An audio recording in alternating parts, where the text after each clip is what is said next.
banking ahead. Konechny tips it. He got it past the defenseman and gets to the puck. Konechny cutting it and goal. He scores! A beauty from Konechny, and the Flyers take a 1-0 lead. Beat the defenseman, then beat the goaltender. And Konechny's third goal in the last 2 games has the Flyers on top.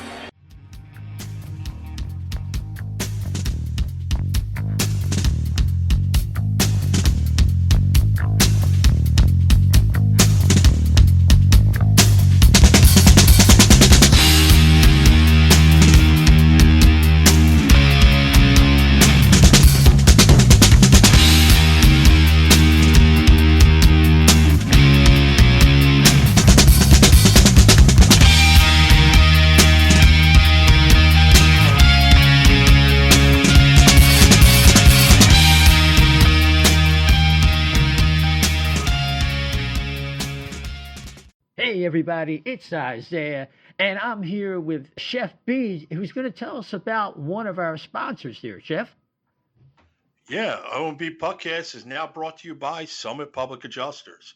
The winter months can be especially hard on our homes, from roof damage and peeling siding to frozen pipes and toilet overflows.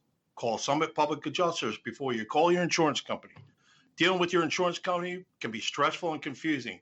Let Summit Public Adjusters take the stress out of the claim process by having our guys work for you. Get the most for your money and your repairs. The next time the big snow or the rain leaves you with some home damage, contact us for a free consultation. Summit Public Adjusters are licensed in Pennsylvania and New Jersey. Learn more at summitpublicadjusters.com or call 215-752-0560. Just tell them that the chef sent you. Yeah, what was that number again, Chef? 215-752-0560. That's terrific. All right, we're going to carry on with the rest of our show.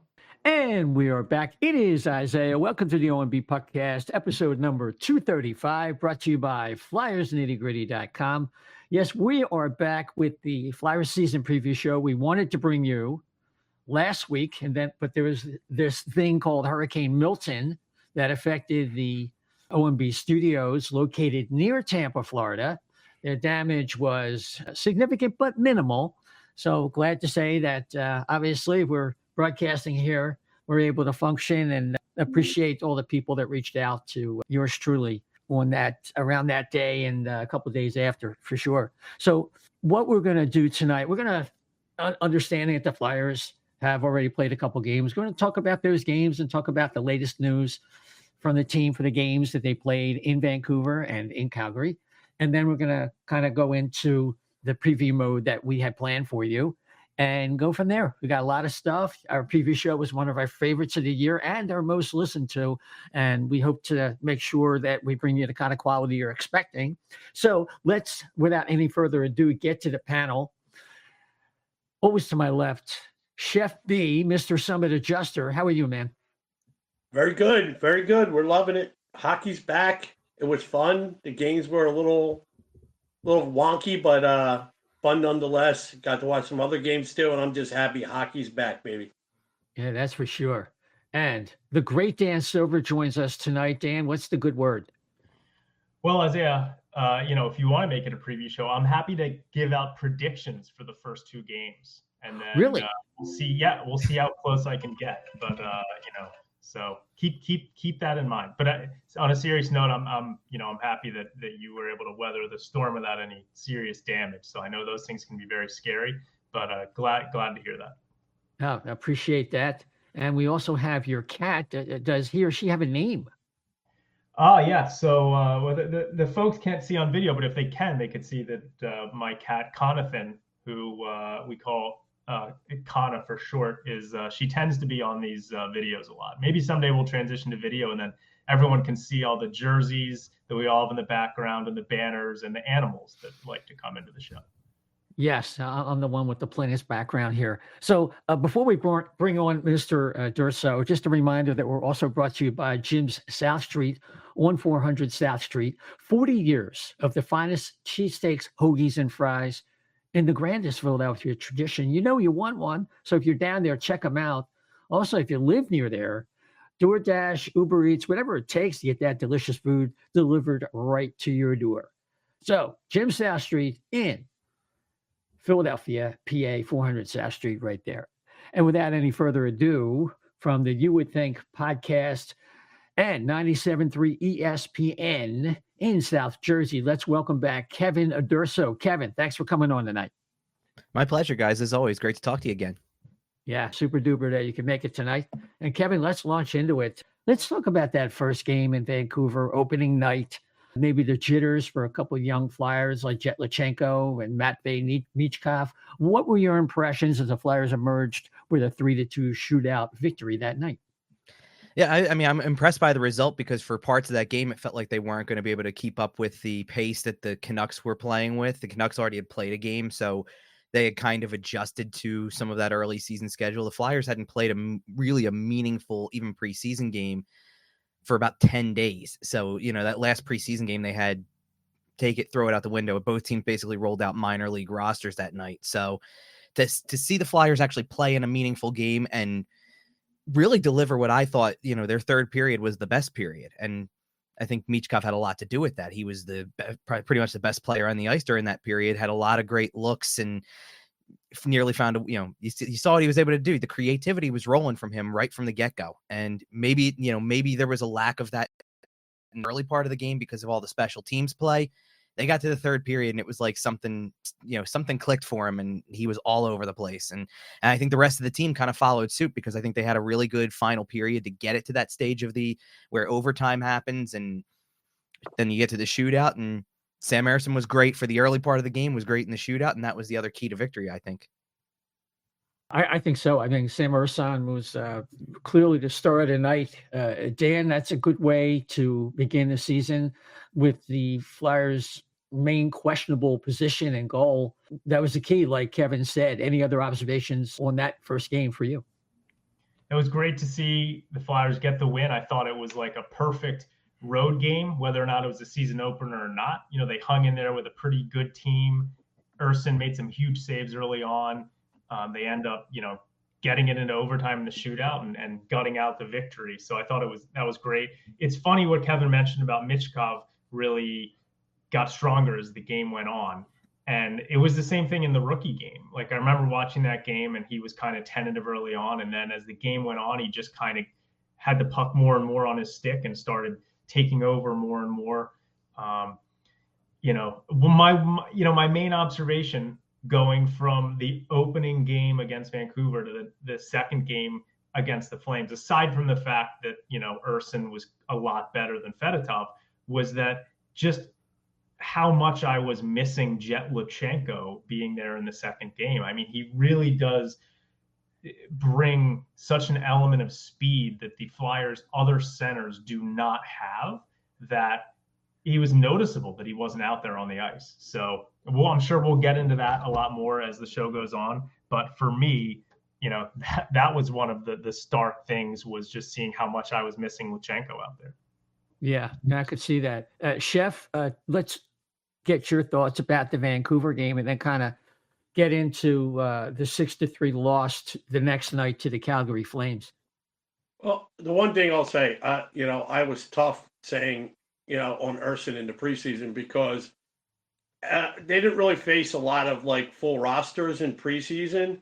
So I kind of reserved judgment on it. I thought he played decent in the preseason, but I didn't want to go crazy about it. But he really stole that game for them. And, in Vancouver, he played great, phenomenal. He made some big saves. But I will say this, what showed up to me in the first game, and I'll say this, it looked like the lines didn't have enough time to gel together yet.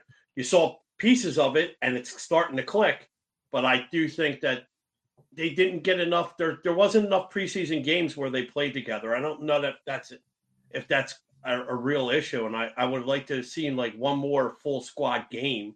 I think that them playing together, and that way you kind of get the feel. Plus, nobody's mentioned it yet. There was 7 days off before the full team got to play a game since the last preseason game.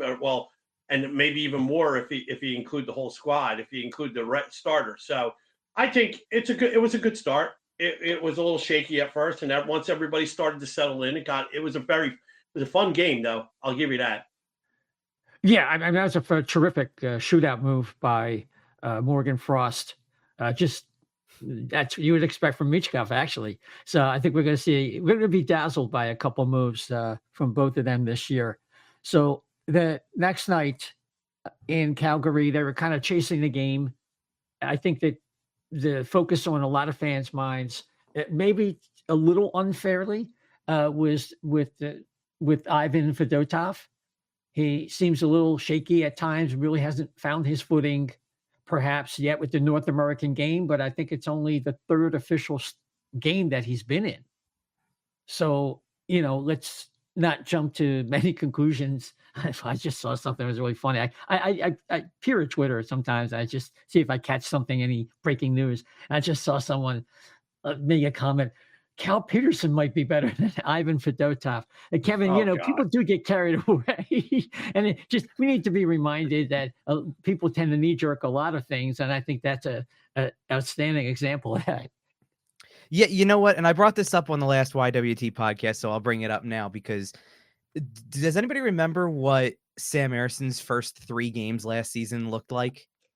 His first game, he played against Dallas. They lost in overtime. He gave up 5 goals on 25 shots. It's an .800 save percentage. The next game he played was Anaheim. They left him in there for the whole thing, gave up 7 goals on 25 shots. That's lower than .800. Now we're into the 700s. And then he came on in relief against Buffalo and gave up 2 goals on 9 shots. So again, through 3 appearances, he had a save percentage that was probably somewhere around .750. And then about a month later, as he got kind of into a rhythm and made some more starts, people wanted him to be the starting goalie by that point. So maybe don't judge the guy on one start just yet. I do agree he looked shaky. I'm not trying to defend the way Ivan Fedotov looked in the very first game, but I'm saying don't base it all on the numbers right away and don't base it all on one start because Sam Ersson didn't start that great last season either. And then turned out to have a pretty solid season, all things considered, when you factor in the start and factor in being used as much as he was down the stretch. But I know how the fan base is. I saw people calling for it right away. At 2-0, I had somebody calling for him to get out of the game. So I totally get where people are coming from, but let's pump the brakes on that a little bit. Yeah, Dan? Not to 100% play devil's advocate, but to a little bit play devil's advocate, I do think that there's a couple things at play here. One is that Ivan Fedotov is he's 26, 27 years old. He's got a resume to go back on, and he was one of the best goalies in Russia for a few years, right? And he led Scott or Siska or was the Russian team to a gold medal or championship or whatever. I mean, I think it was the Gagarin Cup. He led his team to the championship. So he's been a very good goalie over there for a long period of time, or at least maybe not a long period of time, but a shorter period of time, but was very good. I think, when you watch him play, and maybe this is something that is going to take time. But even going back to, last year was certainly willing to give him a pass because he'd been thrust into a very difficult situation, was here at the end of the year. We'll see what happens this year, but he did have an offseason to train this summer in Philadelphia. I mean, he still just looks a little bit awkward in net, and that probably comes from being a bigger goalie. But I think my thing is, and I'm in no rush whatsoever. Like, I'm happy to, give Ivan Fedotov a number of games and see how he does and see how he plays.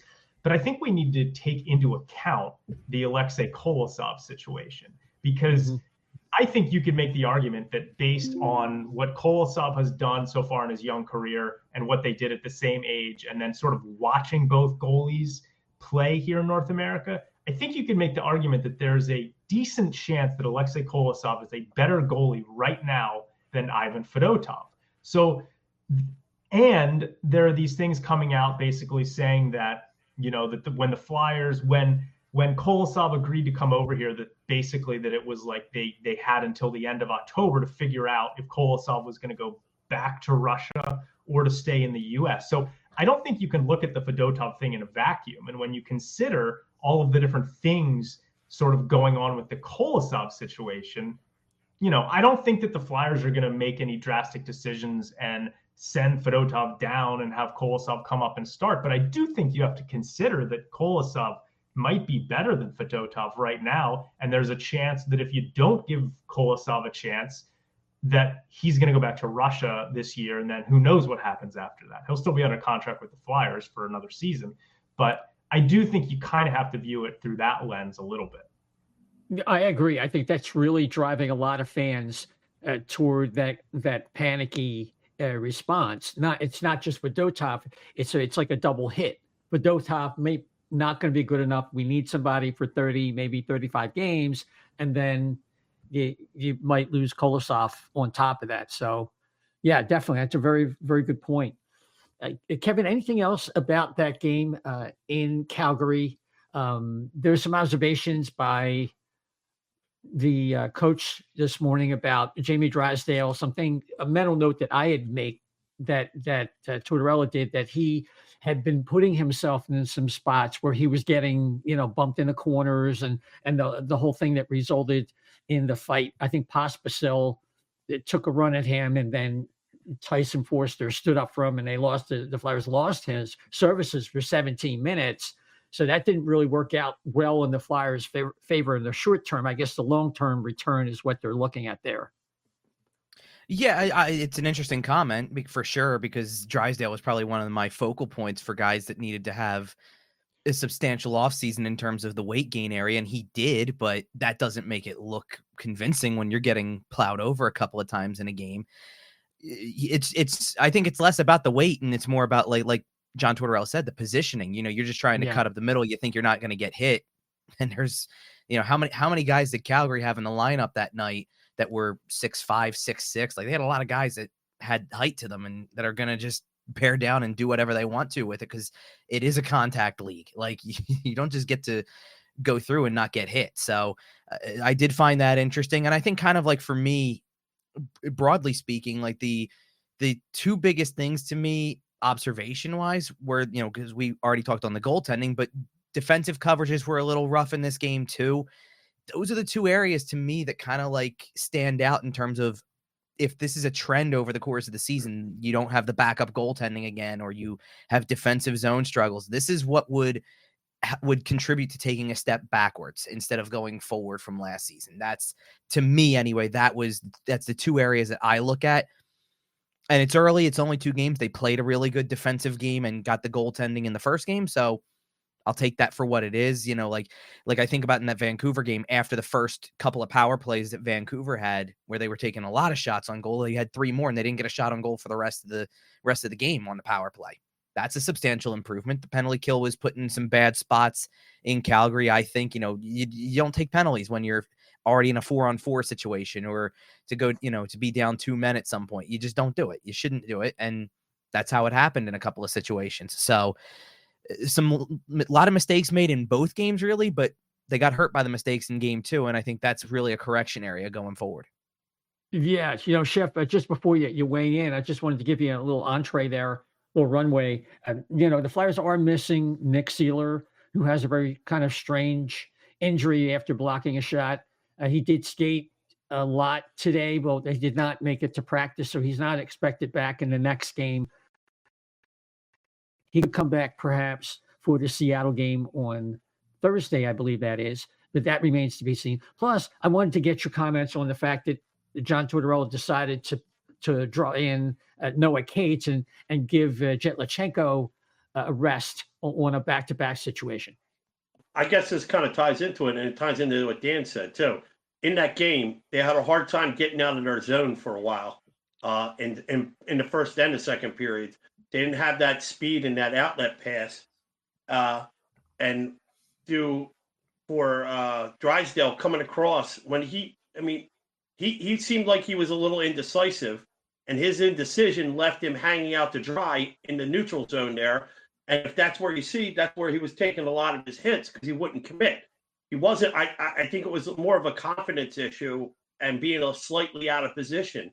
So I think that contributed to a lot of what was going on. And the Lachenko thing is a big one, because as we talked about at nauseum in that first two episodes ago that you were against it, Dan was for it, and I was halfway in between both of you. So I think we all seen the end results of what a fast lineup can do. You can recover so fastly from your mistakes, but if you don't have that, I think it was kind of evident in the Calgary game that they didn't have that. And then when you lost Forrester too, that put you in a bigger hole. I like Cates. I like what he brings, but that speed was definitely missing in that second game. I could see that. You know what else was missing? Owen Tippett's been missing the first couple games, and we need him to show up and get his head out of the fog because he's not been a significant player. He's kind of struggling out of the gate, and you want to, he's an important player for them right now. So you definitely want more from him. Gents, I just wanted to piggybacking on what Chef said about speed. Lachenko is expected to be back in the lineup against Edmonton tomorrow night as we record this on a Monday night. And it looks like Ryan Poehling, one of the few other players that provide speed, and down the middle, no less, could be coming out. So that's interesting that right away we're seeing some kind of trend in that regard. But then the Flyers definitely want to play fast, but they need their defensemen to be in a proper position and move the puck, and they need to get their pairs squared away.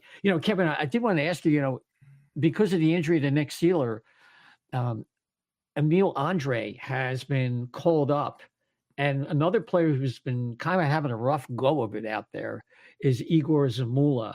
And I'm wondering if there's a possibility, at least by the Seattle game, we might not want to take a peek at that player.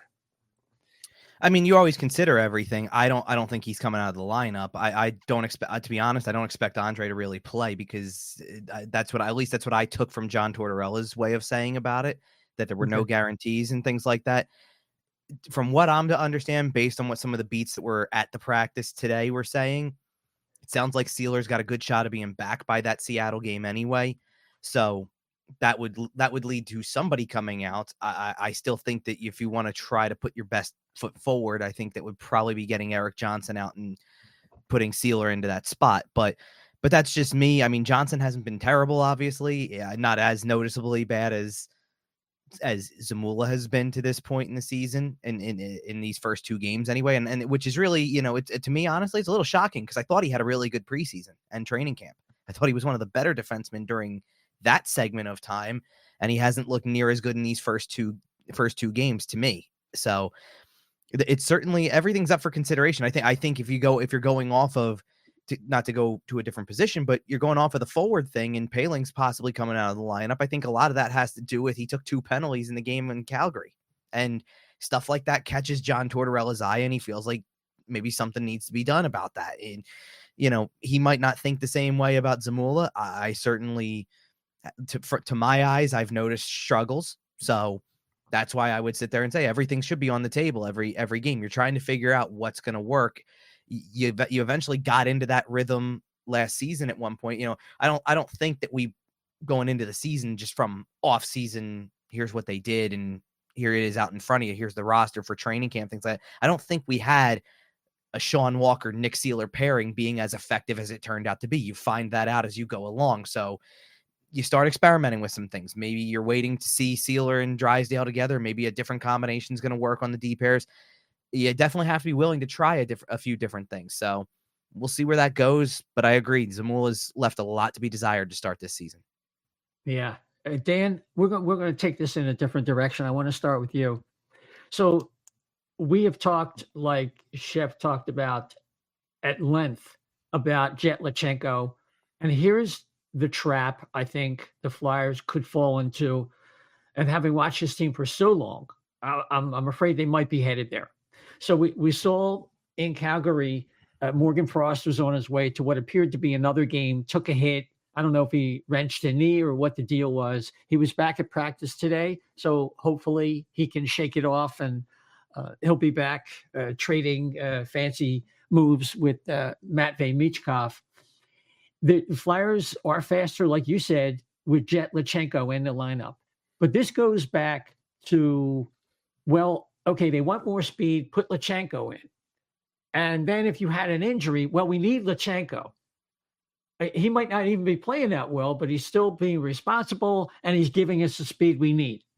Whatever happened to, hey, we're in a rebuild. I don't even want to talk about playoffs. We got to do this right. We're not going to take any shortcuts. Like, these two things are at odds with each other. How do you think it's going to turn out? And we know you're in favor of keeping Jet as long as it makes sense.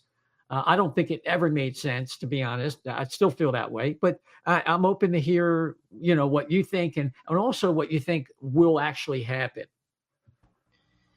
I'm just not convinced at this point that keeping him in the NHL as opposed to going back to Guelph and the OHL, that will hurt his development path. I'm not convinced of this fact at the moment. And there's a few things that go into it. I mean, one is I think they have a very good support system in place in this organization, like with Briere, Jonesy, Tortorella, and then you've got guys like Leclerc, Patrick Sharp. It is clear that they are extremely cognizant of the fact that many people out there are saying exactly what you're saying, that if you keep Lutsenko around, it could potentially hurt his development. So I think they're very cognizant of that. I just, when I watch him play, and I tweeted this out after the first game, Michkov is clearly a player who is better when the puck is on his stick and he has space, right? A little bit of space. He doesn't need a lot of space, but he's clearly at his best when the puck is on his stick. From that perspective, I think that ultimately, if you look at all of the centers on the Flyers right now, I think Lutsenko fits with Michkov the most, because Lutsenko's speed, what he can do is, if you can just visualize it, if he comes tearing through the neutral zone, the defenders are going to have to stagger a little bit to try to keep up with him in case he's going to keep going. And I think what that does is I think it helps to create more openings for Lutsenko or for Michkov on the wing, where Lutsenko can break into the neutral zone, into the offensive zone, and then kind of dish it off to Michkov, who already will have some space because of what Lutsenko's speed has done. Like, Sean Couturier looks shot. I mean, his foot speed wasn't great to begin with. Maybe it's going to be a thing where he has to shake off the rust from his offseason procedure. But right now, I don't want Michkov anywhere close to Couturier, because I just don't think it helps Michkov get space and get the puck. Morgan Frost and Michkov look good together. However, again, I like Lutsenko's speed and what it does in enabling Michkov to get open. And Frost, he's not a bad skater, but he hasn't shown the ability to sort of do what Lutsenko does, which is, keep his head up and skate with speed with the puck on his stick. And one of the concerns with Lutsenko potentially not developing, I think that you has to do with maybe depressed ice time. I'm not sure, but it's clear that if they have Lutsenko in the lineup, he's going to be on the power play. I mean, Tortorella even said that the second power play unit looked much better in the first game with Lutsenko than without Lutsenko in the second unit. And he's going to be playing with offensive wingers. Like, I'm not necessarily sure that Lutsenko is not going to be able to develop some of his offensive skills in the NHL. So you combine all this, and, I just, right now, when you take that into account, that I'm not sure that it's worse for him to stay in the NHL for his development, and the fact that he might be the most effective center on this team right now, I think he deserves to stay, and I'm not convinced it's going to hurt him long term. Yeah, well, obviously we've seen Kana make a leap, and that's her way of telling us that she thinks Jet could possibly make the leap. So it's very interesting. It's very good messaging, and I think it jives with exactly your point. Kevin, do you have a counterpoint to that? Where do you think that staying here, getting limited minutes, and perhaps being so consumed by your assignments and watching the play ramp up through the season as play gets better. Play now is not the same as what it is in March or the playoff drive and all that. The concern I have is that Jet's never going to get the chance that he would get going through the WJC experience and working on some things that you have time to work for and work on in juniors, whereas you have the constant pressure of winning at the NHL level. And looking long-term down the road, are the Flyers going to kind of curb him into a third-line center, even with all that speed? I mean, after all, look at Ryan Poehling. Yeah, I hear you, and like part of like Paling's kind of a not a fair comparison because he was developed by other teams and happened to show up in kind of as a redemption project for the Flyers Right. more than anything. I was kind of on the fence about the I guess that's where I really should start is that I was where I stood on the decision. I was on the fence about it mainly because I didn't feel like he had the offensive preseason to back up being on the team. What I was excited about from his preseason, though, was I saw the maturity and I saw the attention to detail. And I kind of figured that if I was going to take the stance of I don't have him on the team this year, there is a way I can pencil him in next year where he comes in to camp penciled into a spot, potentially. That's how much I guess how much I grew to like the pick and like the way the player looked in one camp. No, I don't know if he should make the team, but he's definitely taken a step way up the ranks in my eyes.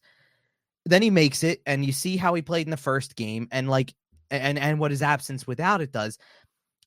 For one, I don't feel like any of this is going to hurt his development in the maybe long big picture. I understand the concerns.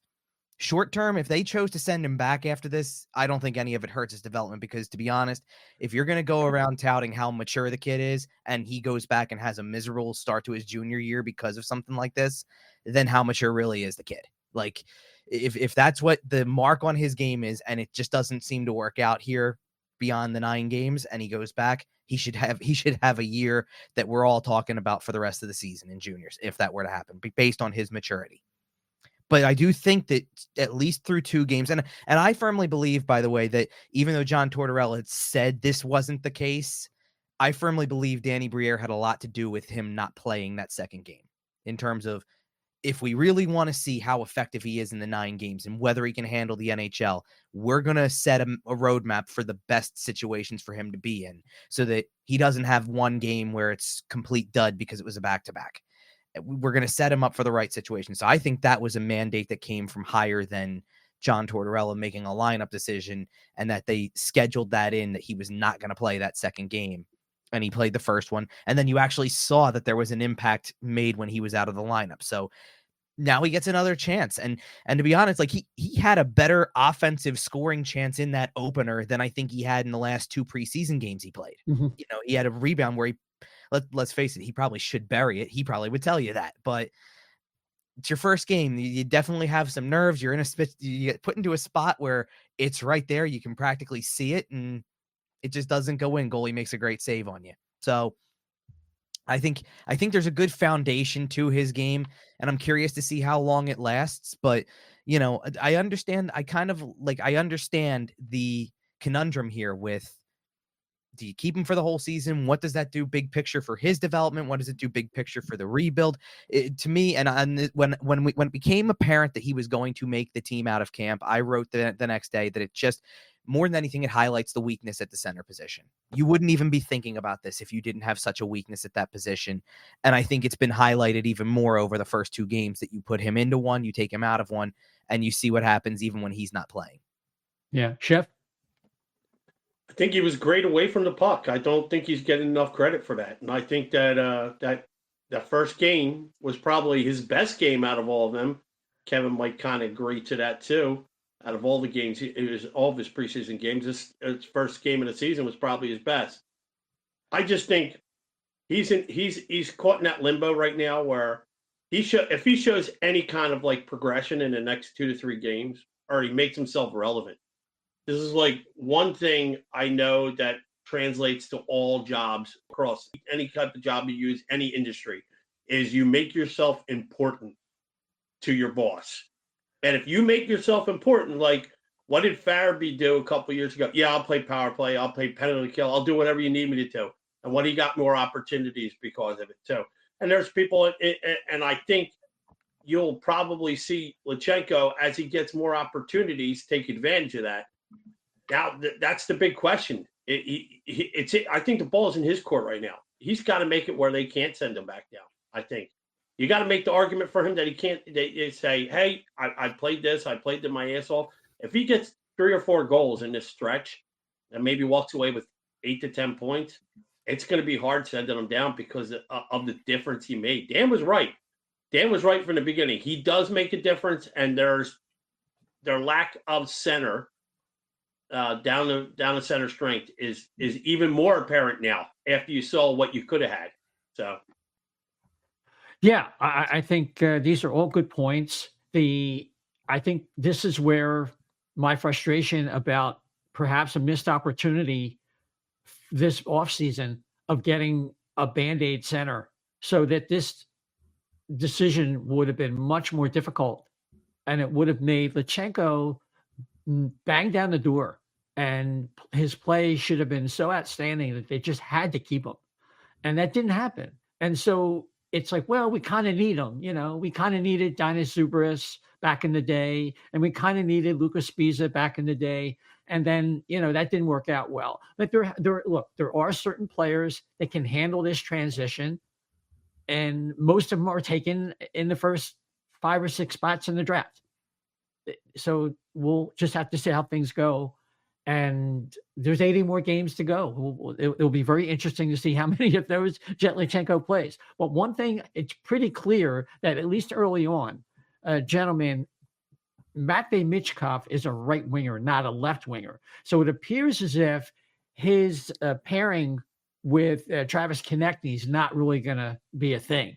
It's going to have to be, if you want to have pairs together, it's probably going to be Matvei with a center, whether it's Frost or, like Dan said, Lutsenko, and made very good points about especially with zone entries, that's a thing. So I don't think it really complicates the lineup, but it gives a little more clarity.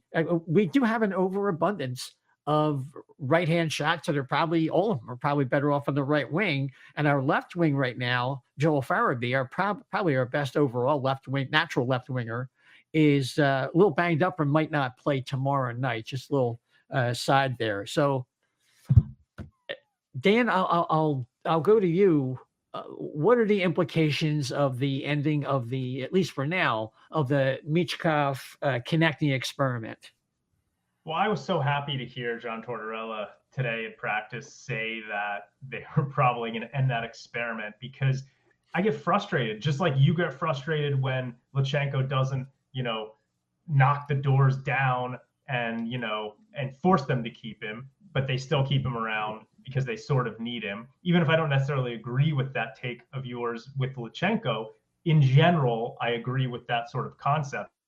And so I get frustrated when they try to put guys who are more effective on the right, on the left, and, move defensemen around from the left to the right, because those kinds of things make a big deal. And they wanted Konechny and Michkov out there at the same time, so they put Michkov on the left, despite the fact that he's played more center in the last 3 years than he's played left wing. So it is a big adjustment. He's an eager kid. He'll do whatever they say, but he clearly wasn't as good on the left as the right. So I like the fact that today in practice, John Tortorella said that Michkov, didn't look comfortable on the left. They're going to put him back on the right. I do like that. I hope they keep him on the right. So I'm excited about that. I'm waiting for them to put him on a line with like Lutsenko and Forster, or Frost and Forster, or Lutsenko and Farabee, because you mentioned Tippett. I mean, I've never been a huge Owen Tippett fan. I mean, he scores some incredible goals from time to time, but I'm just not sure he makes good decisions out there on the ice. I mean, he takes a lot of shots. At times he shouldn't be taking shots. I'm not sure how accurate his shot is. Like, he's not the kind of player that honestly I want playing with Michkov. I want someone who's a little more heady and thinking about what they're going to do a little bit more out there with Michkov. So I'd like to see Forster there with him.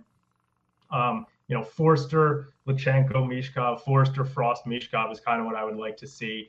One thing I will say about Michkov is, we talk about how you're not going to win a championship just with one superstar. And this is assuming that he's going to become a superstar, which who knows, right?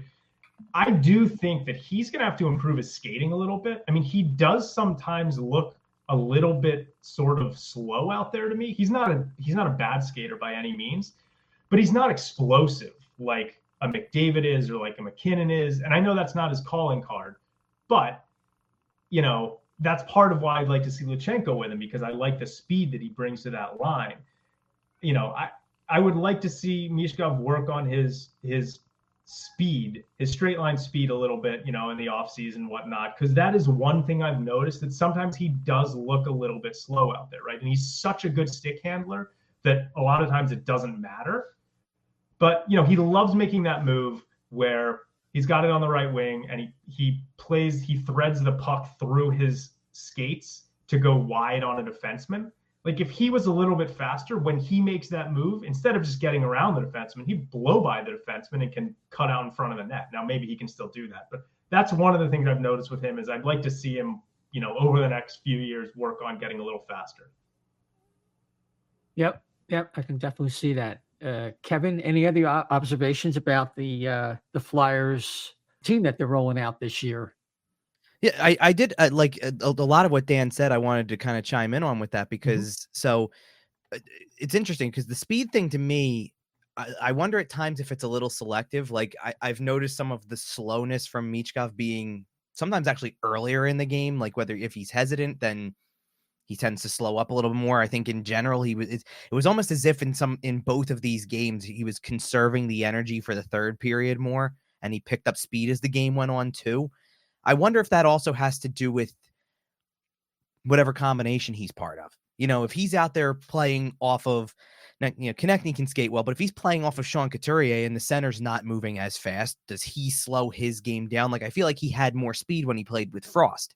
Frost can skate better than Couturier can. And I fully expect if he was reading off of Lutsenko, same thing. A guy who's moving faster would force him to be faster. You'd have to react. You have to put yourself in that position if you want to make things happen.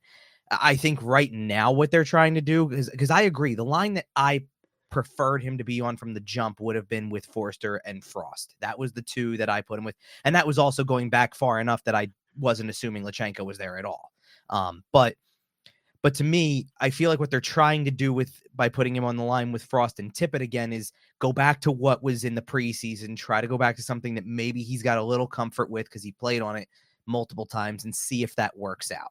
Otherwise, I saw a lot of it wasn't like he was attached to any particular center in the very beginning of in these first two games. I think they're trying to figure out exactly what's going to work.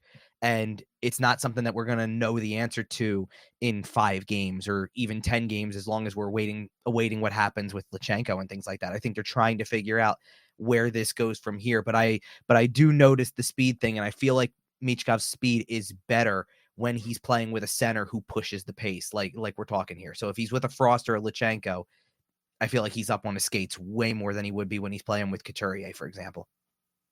So in a sense, he's deferring to whoever he's playing with, and he's able to adjust according to that a little bit. And I wonder if that also has to do with if he's the guy on the entry, he's looking to make something happen. Well, sometimes if he was the first guy in and you're waiting for that other player to get into the right spot that in his head, because one of the things I've talked about with Michkov is, from where I'm sitting watching these games in the press box, you can see the wheels turn in his head from where I sit. Like, it feels like you can see him reading the play already, trying to make that next move. And if someone's not in the spot where he feels like he wants to go with it, I feel like he's going to try to slow the game down even more to allow for that to happen. And that could get him in trouble. So if he's playing with guys who can get there, like I feel like he was able to, like the chance that Lutsenko had in the Vancouver game that on the rebound, it's a really nice move by Michkov to start the whole thing. And I feel like he's able to make that move with confidence because he knows he's got a guy with speed going toward the net. So he's able to play that shot. He's trying to score there, but even if he doesn't, he's got a guy who should be right there because that's the way the play is setting up. So I feel like it's more about his read when it comes to the speed sometimes. Yeah. I mean, if he's thinking out there, but he's certainly won the connecting goal. That he definitely showed he definitely get from behind the net, and he can think fast. And there are a couple of times that he is just, the guys have to get used to thinking that quickly with a player who can think like that offensively, and they haven't had anybody like that really since Giroux. And I think in some ways he thinks actually a little faster in some cases. Yeah, and I loved on that play in particular. He's a fiery guy. You saw, his first goal in Wells Fargo Center was an empty net goal, and he celebrated like it wasn't because he was just so excited to score. Nothing after this. It's your first point in the National Hockey League, and you're still down 5-3 at the time. no reaction whatsoever. Like, cool, let's move on. We're still trying to find a way to come back in this game. He's all about winning games more than he is about the individual numbers.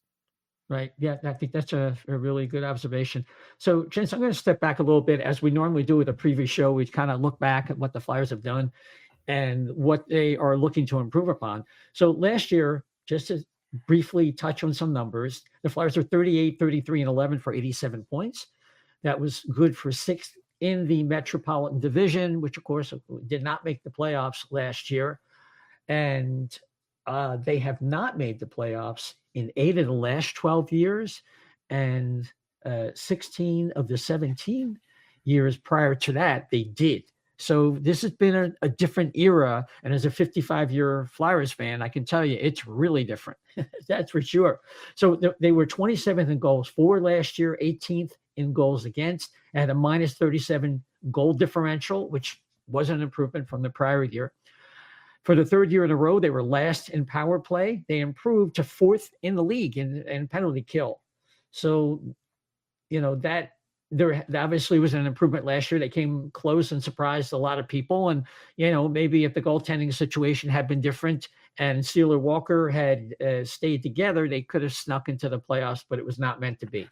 So we look back into the offseason. Chef, I wanted to get your opinion. We've had a couple games now, and I mentioned that I felt there was a lost opportunity perhaps for Danny Briere to maybe do some things, at least to acquire young talent, if not roster talent, maybe some more players for the future with some of the assets that they currently have.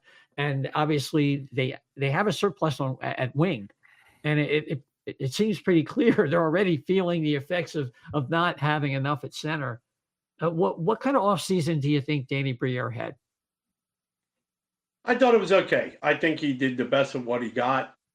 I think it's hard because you have to get creative with the money, and you can't, you can only go so far. I think that, based on what you said, their points last year as going forward from this point, I think they'll get a little bit better. But I also think if you look around, I think there are a lot of teams that were behind them that improved more significantly than they did. So I feel like that they're going to hover around the 7th spot in the draft. 7. I feel like they're going to fall to 7 and 9 this year, just based on the gut feeling. I see other teams made better strides than them, I think. But I think that puts them in a striking distance of with the picks they have that they did accumulate in a much better draft coming up this year, that they can get a couple guys that they want to move forward with this rebuild as it is. So as far as I'm concerned, it was just an okay, but I think he did what he could. There wasn't a lot of money available, wasn't a lot of cap space. What, you want a number? 6.5 out of 10, but I don't think he could do much better. Okay. Dan, being that it's a preview show, I mean, what was your impression going into it and coming out of it as we, face 80 more games, because we've only played 2 of them. So do you have some regrets about some of the things that they did or didn't, or do you think that Danny's just kind of loading up for next year? And they were really, sort of, as Chef alluded to, really strapped from a salary cap perspective. We've still got 2 years on the Hayes buyout or the retention. You've got 2 years on the Atkinson buyout. You've got 1 year left on the D'Angelo. And then you've got things like you've got, a year left on the Cal Peterson, $3.8 million from being buried. So, they're going to have some money that's going to free up in the offseason. Of course, they are also going to have to re-sign Cam York, which is going to cost a lot of money. And they're going to have to re-sign Morgan Frost and Tyson Forster. Certainly Forster and York, they're going to make priorities to extend those guys. They're both RFAs. I'm sure they'll remain with the team, but it's going to cost them some money. So it's not like they're going to be out from under being strapped next offseason. They probably can't do a ton. But they certainly weren't able to do a lot this past offseason. And so when you view the lens of that, I mean, I think that for most of us, the biggest offseason moves were getting Mishkov over here, which is a home run, and then drafting Jet Luchenko over Zev Buyum, which everyone was horrified about. So those were kind of like almost the two biggest things that happened in the offseason. And I think you could argue that the Luchenko pick is looking a lot better now for most Flyers fans than it was. So overall, I think that they ended up getting Kolosov over here. Now, who knows how much of the bridges were burned with him and the manner that they went about doing it. But that was another one of the big concerns, was the Kolosov situation. So I'm pretty happy with Briere's offseason and what he did going into the season. I mean, quite honestly, one of my biggest fears was they were going to move Joel Farabee for a center, and I'm putting a quote sign up because the guys they were talking about, Marty Necas and Trevor Zegras, I don't even think those guys are centers.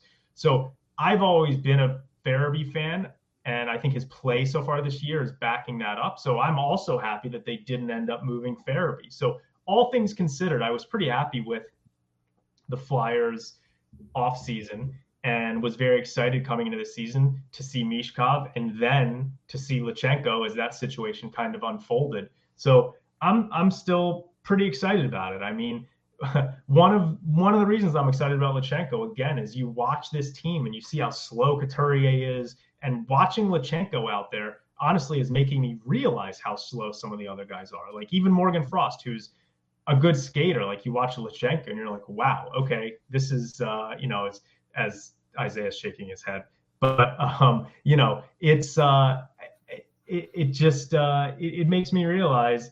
I know Isaiah would send him back right away, and he'd probably try to pilot the jet, pun intended. But so that makes me kind of excited. And the things that I'm not the things that I want to see develop more are, I'm very worried about Sean Couturier. I mean, look, he's signed for $7.75 million through the year 2030. I mean, again, I think there is a chance that the reason that he looks so slow to start this season is recovering from the offseason surgery, right? But I think there's also a chance that he's just old and has had all these injuries and it's just not going to turn around for him. So like, we may be talking in a year from now that the best thing for this organization is if like the Ryan Ellis situation happens and we've got a like long-term IR Sean Couturier. So I'm worried about that.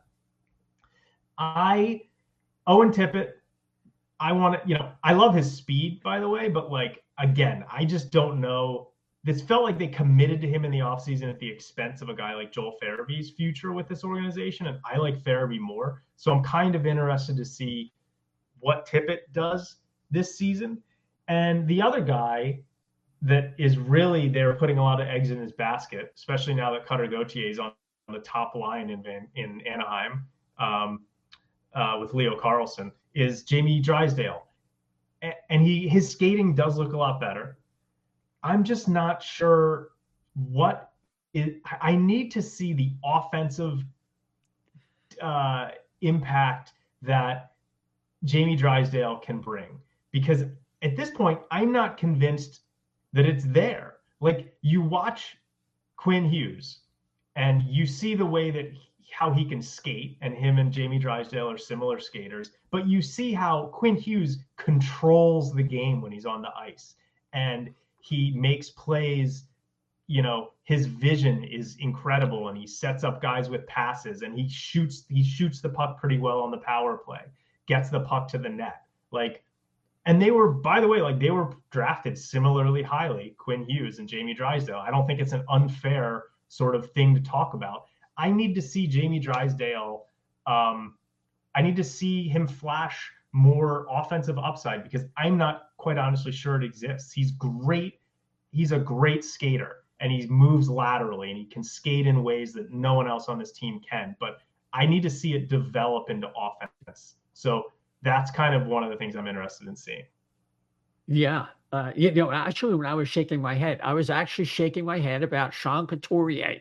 When you were telling me how slow he is, I'm like, oh my God, yeah. I mean, this is down a rabbit hole. This contract, it's has tremendous potential to be disruptive in many different ways, on the ice and off the ice. Because I'm hoping, like you, that he's just a little slow out of the gate because he's coming back from surgeries, and but this is a guy's got really hard miles. Not only the odometer is over 100,000, it seems, in making an analogy, but those are hard miles. He looks right now like a prototypical fourth line center, is what he looks like to me.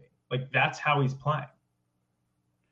It's scary. I mean, I've seen him make some nice plays, some nice stick plays and all that, but yeah, it is scary. And Frost can't play as fast as his legs can move. And a lot of times I'm still there. Move your feet, move your feet. It's like it's the same thing. It's not as bad as it used to be when he first came into the league.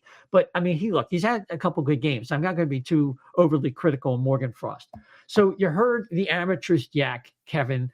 So what is your Dan's actually a professional. He has a professional background in hockey. Let's not get carried away. Yeah. So Chef and I are the amateurs. So what is your overall opinion of some of these questions about Briere's offseason and some of the general observations about the team as we look at 80 more games for this season? Yeah, I thought he had a good offseason. Like, it was nothing flashy by any stretch. I mean, the biggest flash move was Michkov, and that, for a little while that felt like an unknown. And if he didn't do that, and if he didn't put in the time to make that happen, then we'd be talking about the offseason in a totally different way, with both running it mostly back and trying to do it with a group that doesn't have that high skill guy. Now that you've got him here and he seems fully committed, like Michkov comes over with none of what even Ivan Fedotov had, or now Alexei Kolosov has, where it was like there's this kind of like cloud over top of what could go wrong with this. It really doesn't feel like there's anything here. He started where everybody knew he was going to start, and he's looked the part of an NHLer who's got the high skill. So now you just want to see him unleashed and see what this rookie season looks like for him. And that really kind of defined the offseason. And then you do add in, at least for now, the idea that Luchenko's on the team. It makes the pick a lot better. And like if you would have told people on draft night with who they passed over and with other names that people were holding out for that would possibly slip to where the Flyers were picking in the first place, if you would have told people that there was only two names that were going to be from that first round and from that draft that were going to make the team out of training camp, nobody would have believed you that Jet Luchenko was one of them. I don't think anybody would have. Macklin Celebrini, everybody knew that was probably coming, but the other way, no, I don't think anybody would have thought that Jet Luchenko was the second name that would be on that list. And that's credit to the kid for putting in, for showcasing himself in such a way. Like I said, I do think it brings out the weakness area specifically of that position, but that's what it's there for. If there's a weakness at a position and you play the position and you do enough to show that you feel like you belong, and the coaching staff feels like you belong, then go out and try to take the opportunity for whatever it is that they want to see. And he's done that. And I think, like we talked about, I think that second game where he sits out, it only helped his cause for where this goes. He wants to play here. He's not thinking about, well, I might be missing out on World Juniors, or I might go, have a shot to have a better year at juniors and see what that turns into. He's not thinking about that. So, and I guess it's for the rest of the roster. To me, the Couturier injury and whether he's coming out of the gate still dealing with some of that, it was similar. I had a similar thought with Drysdale too, because Drysdale had a procedure, but his skating looks so much better, Drysdale's does, that I feel like he actually is over the injury more than I would have anticipated. And he didn't make it out to be like it was some small thing, which worried me, but he does look 10 times better than he did last season, and from a skating perspective. And I hope that helps the rest of his game. But I do want to see the offensive side come in. I thought it was really good in the very first game of the season that Cam York showcased a little of the offensive side and got up on a play and took a really nice shot. That's a part of his game I want to see evolve. And you kind of hope the same for Drysdale at some point. I'm not overly worried if Drysdale has a good, not great offensive season because of his age. If we want to put, if eventually we want to put him into the Quinn Hughes stratosphere or somewhere close to that, where those numbers are. Quinn Hughes didn't get to those real elite Norris level numbers until he was probably 24, 23, 24. So there's a couple years left for Drysdale to kind of get into that area. Maybe that's just not going to be the whole of his game anyway. Maybe instead of worrying about 60 points, he's a 45-point defenseman or a 50-point defenseman. I still think that would go a long way for what the Flyers lack from that, from that offensive side on the blue line. They've got a few guys who aren't relied on for those kind of numbers. So it would still help. And with Drysdale in particular, it's like I can't wait to see how the power play affects those numbers too. That's really the area where I think you can influence how much offense he provides. And with, if they want to stick with Drysdale on that top power play unit and Michkov is pretty much quarterbacking the thing from his spot, that should open up some point opportunities for a lot of people, not just Drysdale or Michkov himself. So, I'm curious. I'm curious to see about the growth because I kind of view that, the long-term picture is we've got a lot of draft picks and we're going to use them at some point in some capacity. But for now, we got to wait and see where they go.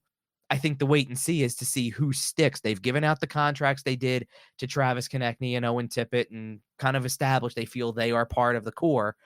And everybody else is either up for a contract or they maybe are guys who aren't here yet. And that's what I think this season is all about, is finding out who earns their spot for next season and beyond as part of the core.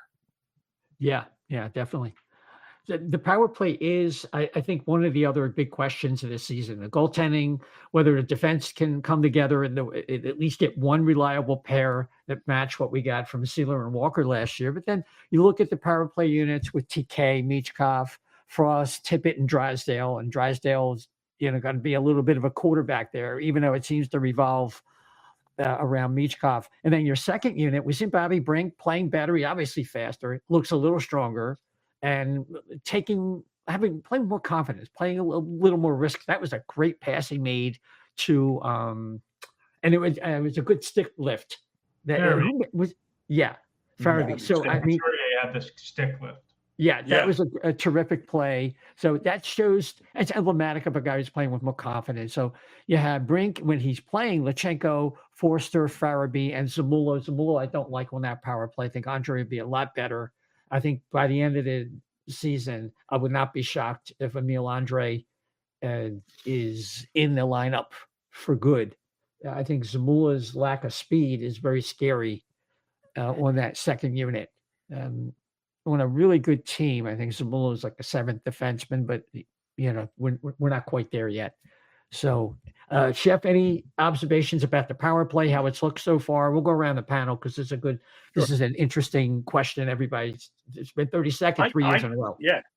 I think the power play too has looked great. Power play one seems like they need more time to play together and kind of feel each other out. Power play two, you're right. I don't like Zamula on there. Originally, I thought it was because a lot of his shots last year, I think they had confidence that when he was putting shots on net, they were going through, and I think that's why he's there. But as you could tell, have you seen, there's a lot of good movement on power play two. Power play one seems to be a little stagnant.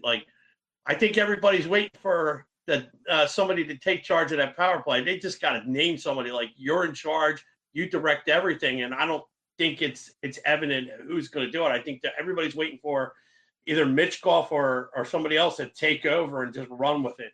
But I would probably go with anybody better on it. If you're going to keep a defenseman, for power play too, I'd rather have Sanheim there, if anything else, than or York. Even he didn't do so, but he was so much better. I think York should probably be the best bet on there. I think he's the most responsible. I think back there, but. I mean, it's two. They got 2 goals. I'll be happy if this season if they can break 18.5%, I will call that a huge improvement. I think that's the goal. The over or under, it's got to be 18.5. Okay. Kevin? We'll get I mean, I love the movement on the power play so far. I think it's so much better than it was last season. There's actually so far some legitimate activity going on. It felt like it was just so stagnant before. So you immediately get that. And Michkov has a lot to do with it, but I think that even the second unit, when you factor in Lachenko was out there with the other guys we're talking about, and I agree. I don't know if Zamula is going to stick as a guy on the second unit. I think at least temporarily it would have to be somebody off of what everybody considers the top D pair. I mean, honestly, I would love it if York is the type of guy who sticks there, because I see Sanheim probably being used as a penalty killer. I mean, he could play both. I get it. But I think you want to find 2 guys that you stick to the power play units and then 4 guys that you feel like can kill the penalties. And it's pretty evident they've got 3 guys that they would definitely use on the penalty kill out of that. pretty much at all times, whether it's, Seal or Johnson, whoever's in from, in that spot. Ristolainen's killing penalties, and Zamula is going to kill penalties probably. And I think it's better suited for a guy like Zamula anyway. I don't know that he gives me the vibe of being that offensive guy for a power play, but I do like the structure of it so far, generally speaking. And I think that you've seen that there's clear cut potential when you have some creative elements on it and speed to it. That's what's really going to help them out. And I'm right there. You can't do, it feels like you can't do much worse than 12.2% like they were last year. And yeah, like getting somewhere up in the range of, I don't know how many goals that's going to take to get into a good percentage point, like where you're starting to become pushing 20. But if you can get to pushing 20 in some capacity and finish somewhere in the range of the, say, 16 to 20th in the league, it's still a step forward enough that when you like to me, I agreed with Danny Briere when he said this in his his preseason media availability. If they finish in 22nd in power play last year, they make the playoffs. He's right. Like, if they make the playoffs, right, if they get that many more goals to advance that far in power play ranking, that wins them a couple games easy. So that's where that improvement is needed. It's probably the most fascinating spot where I'm interested to see Michkov too, because it's like that's the first area you think of when I think you think of the creative style. I like the rotation sometimes. Like, I like that Michkov is not pinned to the half wall like that he's able to go, and he works from below the goal line sometimes. He's shown that. And I wouldn't be surprised if at some point in time they try to rotate him out to different places just to see what works. But like, it's good to see that there's not set positions and just standing around all the time, that there's some movement to it. It's helped in the first couple of games, and hopefully it can only continue to help. Yeah, I agree with that. I see a lot of high to low, touch passing, quick plays, movement of the puck. It hasn't quite come together like Chef said, but it shows promise, and there's certainly more talent out there. Power plays looked much better so far. Not just the Michkov unit, but both units. I love the movement. I think Klitschenko helps the power play. I mean, he's like a one-man entry machine. I get so sick of the drop pass. I mean, it's just, and a lot of other teams have sort of gone away from it a little bit, but the Flyers' top power play unit, they're obsessed with it. Drysdale brings the puck up. He does a little spin at his own blue line and plays it back to Konechny, who tries to get it into the zone. Like, I'm just not a big fan of it. I just think that, you're going to have better luck with a guy like Klitschenko trying to break into the zone. And you saw with the Vancouver power play, I mean, they have some of the most talented guys in the league, but they do that sometimes, a slingshot, but a lot of times they just have someone bring the puck into the zone and dish it off. And so either way, I think the power play looks like it's going to be a lot better this year. The movement, like you said, between Drysdale, Michkov is really good. I wouldn't mind seeing I know they've got Konechny over on the left wing on that top unit, which, is fine. He's very skilled. But at some point, I wouldn't mind seeing like a Forster over there trying to set him up for one-timers. But the power play, it's not going to be the worst in the league this year. It's going to be better, and it's something to watch and look forward to. I do agree that I don't understand the infatuation with Zamula on the power play. Like, he's just slow, and it's going to result in shorthanded goals against when he's out there. It happened last year because he just gets caught, and it's much easier for opposing forwards to get a breakaway against him than someone like Cam York. Like, I don't understand why they moved away from Cam York on the power play. Maybe they want him to concentrate on his all-around game. Right now, he clearly, to me, looks like the Flyers' best all-around defenseman. I mean, Sanheim's been pretty good too. But I wouldn't mind seeing York get on that second unit.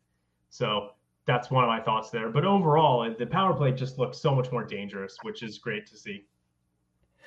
Yeah, I think that if there's any hesitation with York on that power play, I'm just worried maybe you want to curb his minutes. It could be something as simple as that. But yeah, eventually they're going to have to make a change. So we're kind of moving towards the end of the show, and I just wanted to get a prediction of what you think the Flyers are going to do points-wise. And, last year, they had the 87 points. And this year, there's some give and take in the lineup. There's some things that are better right away, and there's some things that are not quite as good. Chef, 87 last year. This year, yeah. Oh, of course it had to be me first. But all right, last year I blew $1,489 because I went to the casino at the beginning of the season, said don't make the playoffs, and I did that. But then on the show I said they're going to miss it by 1 or 2 points, and damn if they didn't if they didn't prove me right. I want to never be wrong as much as I did last year, but this year, unfortunately, I'm going to say they end up with 91 points. They're still gonna miss the playoffs though. I think they, like I said it earlier. There are a couple teams out there, like I don't expect the Devils to be as bad as they were last year. But they had injuries, and then you have look, if Ottawa doesn't have injuries, Detroit and Buffalo, these are all teams that seemingly got better, and I just really think that.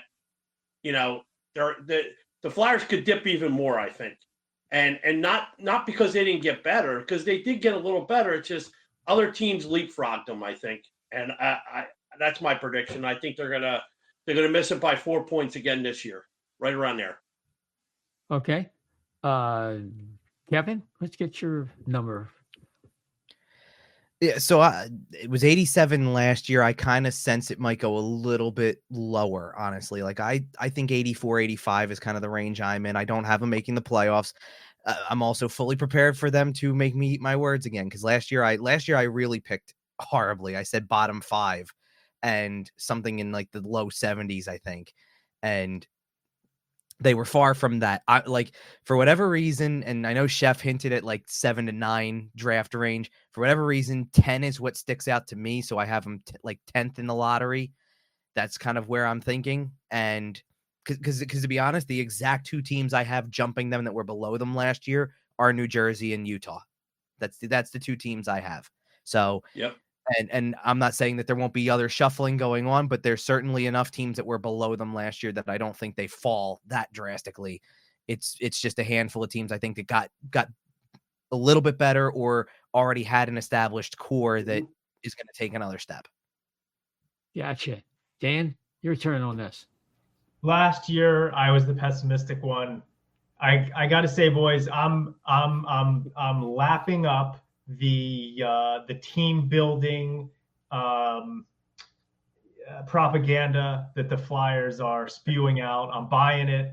I really do like the culture that they've built, and I really do think that that adding Mishkov is going to really help out the power play.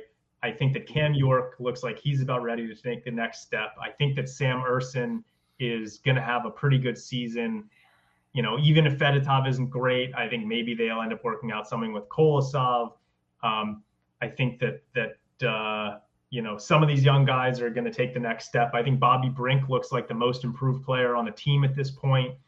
I like this team. I'm not going to lie. I think they might make the playoffs. I think I would probably go something like, if I was setting an over-under for the Flyers points this season, I would probably set it at like 92.5, and I think I might go over.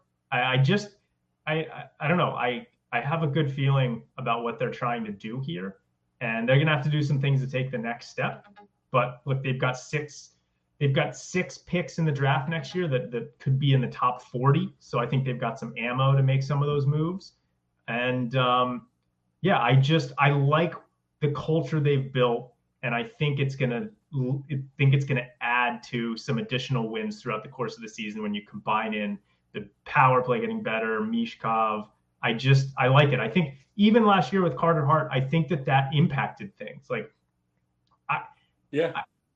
think they had a lull when that stuff was going on.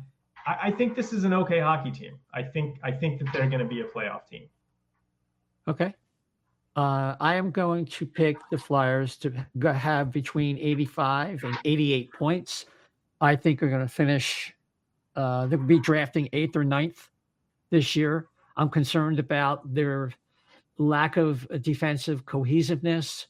And I think they're going to take a long time to get Drysdale up to speed. I don't have a lot of confidence in their backup goaltending, and it could have a situation that starts spilling over into what they need out of Erston.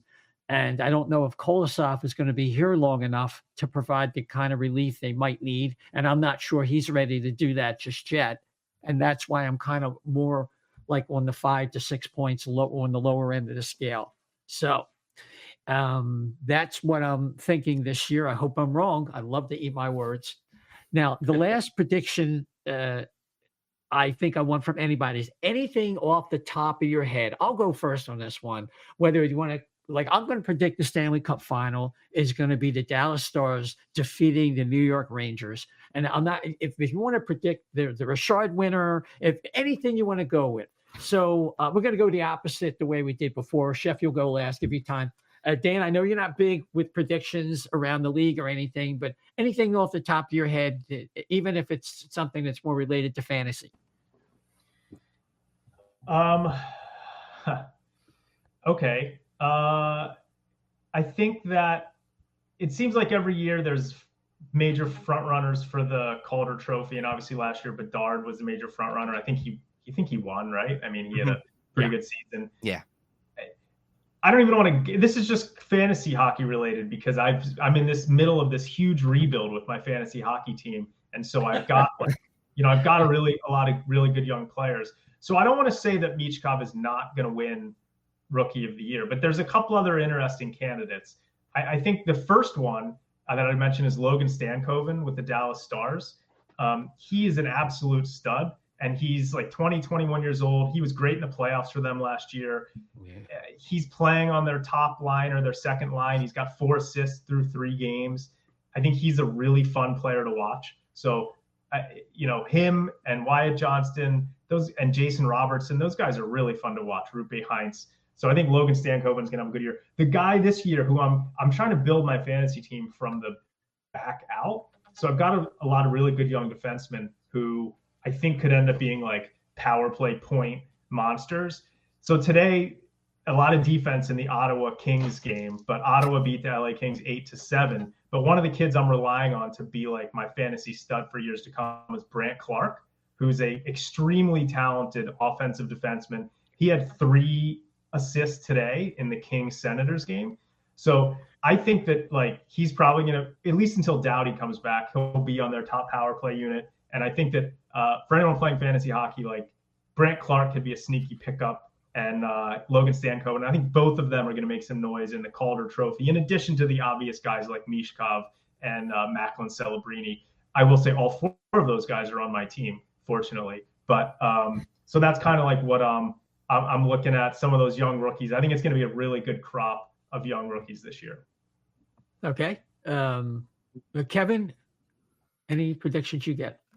Sure. So, and I got a few because I'm going to echo some of the ones I said on YWT at one point when we did our season preview show, because they're kind of quick hitters. And I was trying to think up something different for you guys because you need something different than what I've already said somewhere else. So very similar Stanley Cup final prediction. I had Dallas and Florida. I've got Dallas winning it this time. At some point it's going to happen. I love that team so much. At some point it's going to happen. If you asked me point blank, who's winning the Calder, I think Matvei Michkov becomes the first Flyer to win the Calder. One of my bolder playoff predictions, I have the Utah Hockey Club making the playoffs this year. And so far, so good with the way that they've looked to start the season.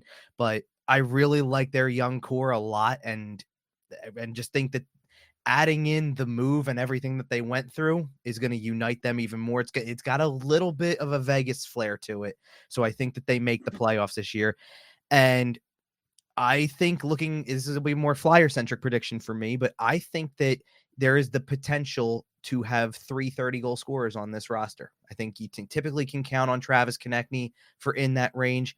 I think Michkov could challenge for it if he can get on a heater at some point. Owen Tippett's been up in that range, and I'm going to throw Tyson Forster's name into the mix on that one as well, because I think Forster's your breakout candidate this year. I think he's going to have a really big season, and they're going to we already touched on the contracts up for him. They're going to have to pay him kind of. I kind of think he might go from rookie level deal to kind of where the Joel Farabee contract was. I think I could see that easily happening for him. Yeah, definitely. Chef? All right, I'm gonna say hey, this is so crazy. I'm going Dallas too. I had them last year. I really thought they were going to go to the Cup. They'll probably pay. I have them playing the Rangers though, much like Isaiah. I think the Preds that they barely. I think Dallas barely gets in, but they do win. I think that the Predators, they're going to face the Predators, are going to go far this year. I think that's your Western Conference. They're going to be fun. I think the Preds, Utah, Sharks. They're definitely going to be fun teams to watch. You could throw, if the Senators can stay healthy, it's going to be exciting, fun games. I'm not talking about great hockey games, but very fun, entertaining games because you're going to see Wild go back and forth. Calder, Mitchkov, I'm going with it because Dan gave me that for he gave us that tip. Who was it? Minnesota Wild. Who was it? Kirill Kaprizov. Oh, I made it bank. He won the he was you banked Kirill it. Kaprizov came over here. He was like 23 years old, and he was the 4th or 5th choice. I was literally driving around to every casino in my area and betting as much as I could on Kirill Kaprizov to win the Calder. And then Jason Robertson gave me this big scare towards the end of that season. But Kaprizov won out. Yeah. That was like a slam dunk cinch. Oh my God! I made my money back for the last 2 years. I'm going with that again. I'm going Mitchkov because Dan said it and then Kevin said it. So for Flyers to make the playoffs again, I'm going to put some money down on that as well. Utah make the playoffs. It's so weird that he said that Kevin said that too. But I will say this: I don't know. I started off doing this in radio we're at 2011. So I've been pushing the 14 years doing this, but we always had the prop bets. And if you could if I could find somebody out there to do it, I don't know if the casinos get this detailed, but I'll have to check or I have to find your local guy, if you know what I mean. I think Farabee gets over 30 this year. I think that if you get to over 30, you're probably going to get pretty good odds on it. Farabee over 30, that's one I would bank on. I just see him taking that huge step this year. I've been a huge fan of him for years. I love him. I think he's just going to be he's going to and he's evolving as a leader on this team too. You see guys looking to talk to him. It's great. I think either way we're going to have fun, but those are my picks. Good enough. Well, we appreciate everybody listening to us tonight. Just a reminder that the O&B Puckcast is on multiple podcast platforms. If you could rate and subscribe, we really do appreciate it, especially on Apple Podcasts. We're also on Spotify, iHeart, TuneIn, Amazon Audible, Deezer. We have a YouTube page. Just plug in their O&B Puckcast. And if you do that, it moves us up the charts when people are looking for Philadelphia Flyer podcast. And Kevin, we want to get your information. People can find you, and you got some new things going with 97.3. And why don't you tell us about that before we all call it a night? Yeah, been busy few weeks to say the least. A lot of stuff going on. So 97.3ESPN.com. All my writing is there. Got a new podcast up exclusively on their YouTube channel and their website called Flyers Files. I'm doing it with Haley Taylor Simon, who has done various different outlets over the last several years. Mm-hmm. So she's part of our team a little bit here as well. SportsTalkPhilly.com is all my stuff. YWT podcast, along with the podcast on 97.3 is also all the Instagram pre and post game type stuff. So lots of opportunities to see me and hear from me over the course of the year. Well, it's time well spent. That's for sure. So with that, yeah, definitely. We're going to call it a night. Thanks for listening. And until next time, everybody, take care.